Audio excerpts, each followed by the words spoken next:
84 साल के पादरी और सामाजिक कार्यकर्ता स्टैन स्वामी नहीं रहे। वो पूरी जिंदगी आदिवासी गरीब लोगों के लिए काम करते रहे। उन्हें बीते साल यलगार परिषद केस में गिरफ्तार किया गया था। वो सेहत की बुनियाद पर जमानत मांग रहे थे। वो वेंटिलेटर पर भी थे। आज उनकी जमानत की याचिका पर सुनवाई थी, लेकिन उससे पहले ही वो चल बसे। मुझे बॉम्बे जाने के लिए भी अभी मजबूरी की जा रही है।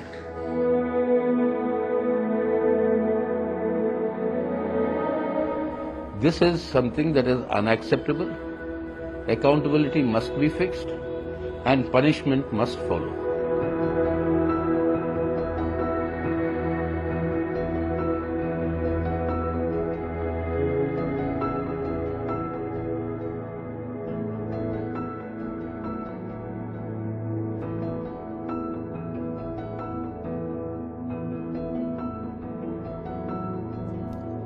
मुंबई के इस अस्पताल में दोपहर 1:30 बजे के करीब फादर स्टैन स्वामी ने आखिरी सांस ली।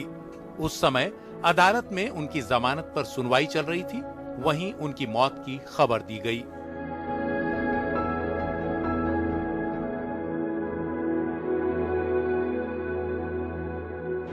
फादर स्टैन स्वामी को बॉम्बे हाई कोर्ट के आदेश पर मुंबई के इस निजी अस्पताल में भर्ती किया गया।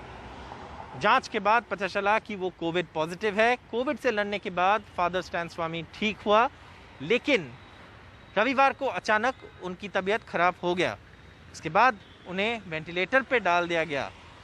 सोमवार सुबह उनको एक हार्ट अटैक आया और दोपहर को उनका मौत हुआ, ऐसे हॉस्पिटल ने बॉम्बे हाई कोर्ट को बताया।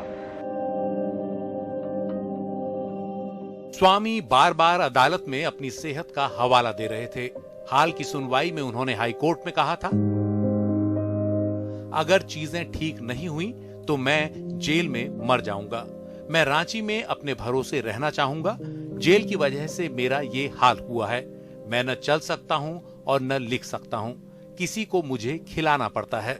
उनकी मौत के बाद राजनीतिक शोक और निंदा की बारिश सी हो गई। राहुल गांधी और केरल के मुख्यमंत्री पी विजयन ने इसके लिए सरकार को जिम्मेदार ठहराया। अंतर्राष्ट्रीय प्रतिक्रियाएं भी आईं, यूरोपीय संघ और संयुक्त राष्ट्र के प्रतिनिधियों की ओर से भी। उन्होंने कहा कि भारत सरकार के सामने स्टैन स्वामी की गिरफ्तारी का मसला उठाया गया था। इस मातम और गुस्से की वजह यह भी थी कि स्वामी पर लगे आरोपों पर किसी को यकीन नहीं था।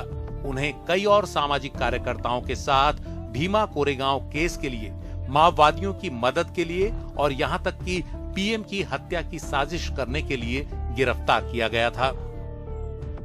अपनी गिरफ्तारी से पहले स्वामी ने एक वीडियो रिलीज कर कहा था कि माओवादियों से संपर्क के जिन सबूतों को उनके सामने रखा गया वो उनके कंप्यूटर में प्लांट किए गए थे।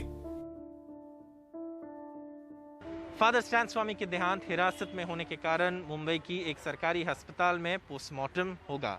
इसके बाद उनके शव को उनके दोस्त और fellow Jesuit father Fraser Mascarenhas को सौंप दिया जाएगा।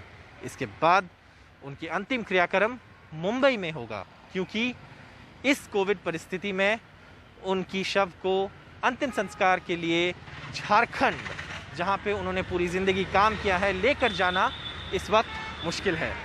कैमरा पर्सन अशोक महाडिक और अरविंद गुणसेखर के साथ मुंबई से सौरभ गुप्ता, एनडीटीवी इंडिया।